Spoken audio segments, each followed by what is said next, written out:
Hello everyone, welcome back to ESL Trailblazer. I'm Nandis. Let's make something happen. When the summer approaches, as it already has, congratulations, we have so much to look forward to. And one way that we can look forward to things is by making a list, maybe about the goals or the ambitions that we have. Many years ago, there was a movie made about this, played by Jack Nicholson and Morgan Freeman. And the title of the movie was this word that described making a list for things that you want to accomplish before you pass away and life ends. And this list, we have a name for it. It's called a bucket list. So I'll talk to you more about that in a second.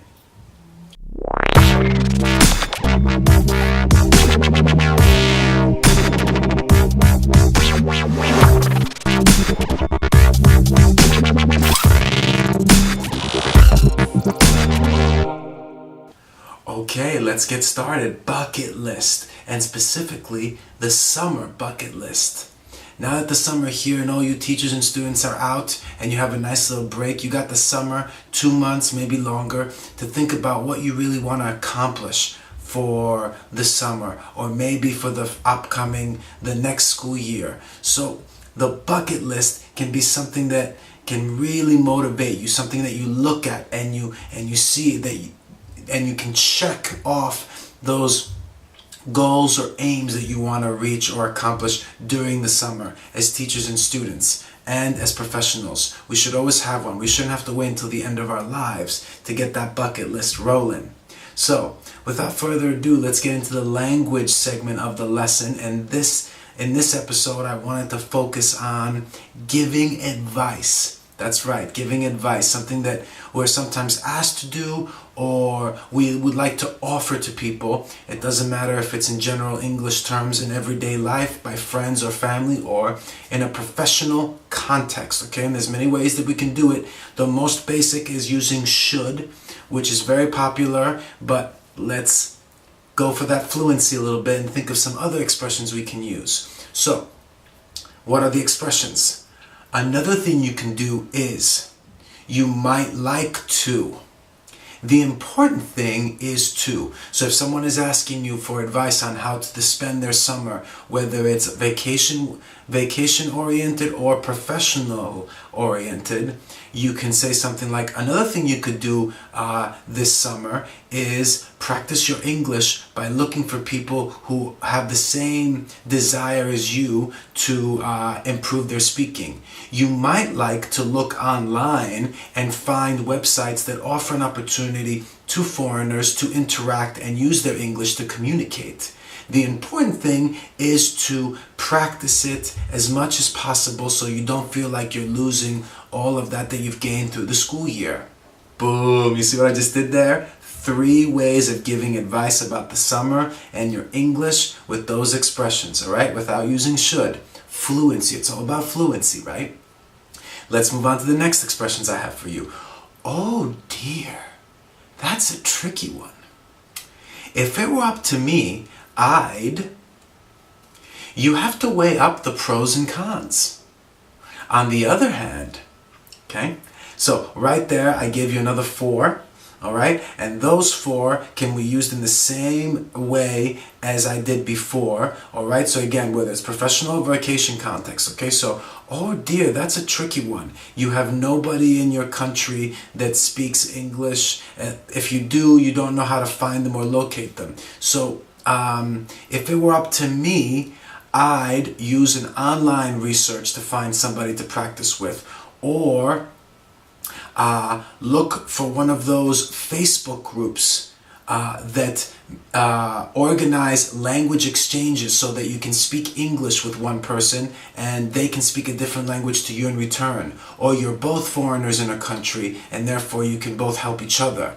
Alright, there's a lot of language meetups on Facebook and groups that have been created. So check that in the cities that you live in, okay? On the other hand, you might not have time because you're a busy working professional or otherwise, or you have some kind of job that keeps you busy, and that means that really your only choice is to use some kind of books, exercises, reading, and maybe online. There you go. Finally, my last group of expressions for should or giving advice is on balance, I think. What I would say, though, is I wouldn't do that if I were you. Are you sure you really want to? Okay, so I'd like to emphasize those two last ones I've given you are kind of aggressive with their advice. Okay, so here you might not be asked for it. You might just give it. Maybe you're a kind of boss, or you feel like you have a lot more knowledge than the person who's asking, or you're just not more knowledgeable or experienced, and you might feel like you have to use the more aggressive one, or because you feel like this person really should listen to your advice. So those last two, I'll repeat them. I wouldn't do that if I were you, okay? Or I wouldn't do that if I were in your shoes, or if I had the same option.